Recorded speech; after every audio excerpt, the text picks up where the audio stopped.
안녕하세요. 스포츠 분석 10년차 천교수입니다. 스포츠 분석이 힘드신 분, 수익이 나지 않으신 분, 매일 지긋지긋한 한폴락에 시달리시는 분들을 위해 베테랑 천교수가 가족방을 운영 중입니다. 매일같이 적중할 수는 없습니다. 하지만 10년차의 노하우와 정직한 분석 데이터로 정성을 다해 도와드리겠습니다. 천교수 가족방 입장을 희망하시는 분들은 영상 하단 고정 댓글을 확인해 주시기 바랍니다. 9월 19일 U23 축구 아시안게임 4경기 분석 시작하겠습니다. 첫 번째로 바레인 대 태국 경기 알아보겠습니다.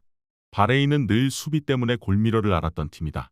지난 대회에서도 말레이시아와 키르기스스탄에게 멀티골을 허용하는 등 수비적으로 안정감이 부족해져 3위로 겨우 16강에 진출했고, 포르투갈 감독이 부임했음에도 멀티 실점이 나오는 등 유독 후방에 안정감이 떨어지는 팀이다.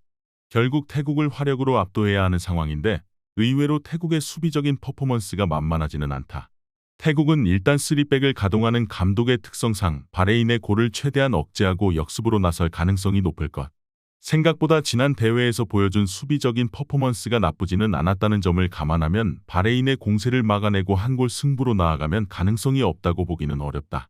지난 대회에서는 빈약한 득점 때문에 조별리그 탈락이라는 고배를 마시기는 했지만 최근에는 신승양상의 페이스를 보여주기는 하는 편이다. 태국의 가능성이 있다고 본다. 바레인의 수비적인 난조는 고질병이라고 불려지는 충분할 것으로 보이며 태국이 수비와 역습으로 나아가는 경우에는 제법 괜찮은 경기력을 보여줄 수 있을 것이다. 태국의 버티는 힘이 생각보다 만만하다고 보기는 힘든 상황이기도 하다. 이에 저희 천교수 스포츠는 태국 승을 추천합니다. 핸디 언어버 및 최종 조합은 고정 댓글 링크를 통해 가족방에서 확인해주세요. 두 번째로 중국 대 인도 경기 알아보겠습니다. 중국은 나름대로 할 만한 조에 속했다는 평가다. 일단 인도를 상대로는 평가전에서 2대1로 승리했고, 자책골이 아니었더라면 더 깔끔하게 승리를 할 수도 있었던 모습. 일단 4231로 조별리그에서는 개최국의 이점을 보여줄 것으로 보이는데, 다행히 지난 평가전에서 공격형 미드필더이자 주장하오가 골을 넣는 등 이선의 활약상은 전반적으로 좋았다는 평가를 할 수 있었다.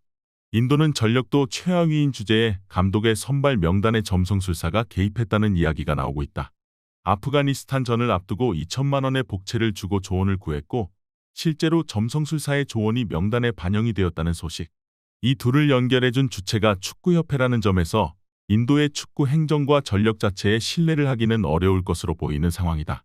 중국은 일단 인도와의 평가전에서 승리한 경험도 있고 감독이 미신에 의존하는 팀을 신뢰할 수는 없는 노릇이다.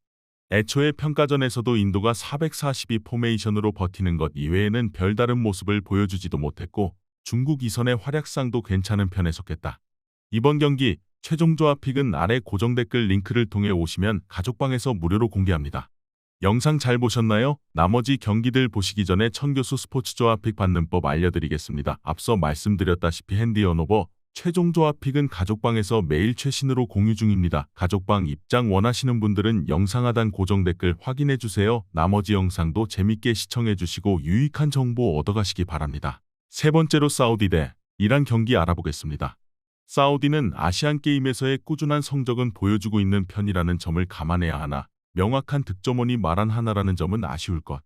이란이 의도적으로 숙이고 나오는 경우에 대한 대비책은 필요할 텐데 공격진에서는 마란을 제외하면 골을 넣은 기록이 있는 선수 자체가 없다. 지난 대회에서도 이란과의 경기에서는 0대0 무승부로 이란의 늪에 제대로 빠진 경험도 있었다. 이란은 의도적으로 이 경기에서는 졸전을 만들 가능성도 있는 상황이다.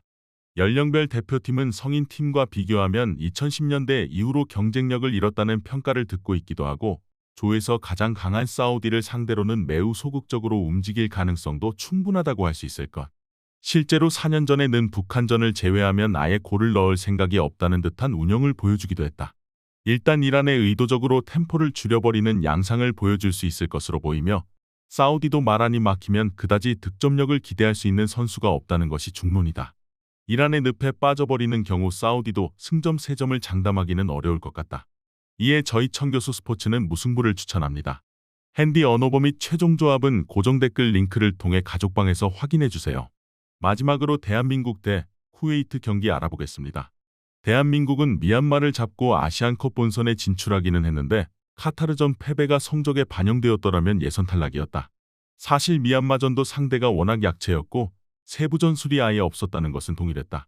상대가 대놓고 잠가버릴 조별리그 내용 자체가 매우 조잡할 가능성이 상당한데 2강 인도 16강까지는 합류할 수 없어 소위 해저 축구도 기대하기 어려울 수 있다. 쿠웨이트는 생각보다 버티는 능력은 있는 팀이다. 우크라이나를 상대로 0대2 사우디를 상대로 0대0으로 비기는 등 전력이 위인 상대를 만났을 때에도 상대를 답답하게 만드는 모습은 적어도 보여주는 편. 득점력은 여전히 하위 전력을 상대로 하는 경기 아니면 기대하기 어려우나 세부 전술이 부족한 대한민국을 대놓고 답답하게 만드는 퍼포먼스는 보여줄 수 있지 않을까 싶다. 대한민국이 밀어붙이면서 결국에는 승리를 따낼 수 있겠으나 조별리그 내용 자체가 세부 전술 부족으로 인해서 답답할 가능성은 매우 높아 보이는 것이 현실이다.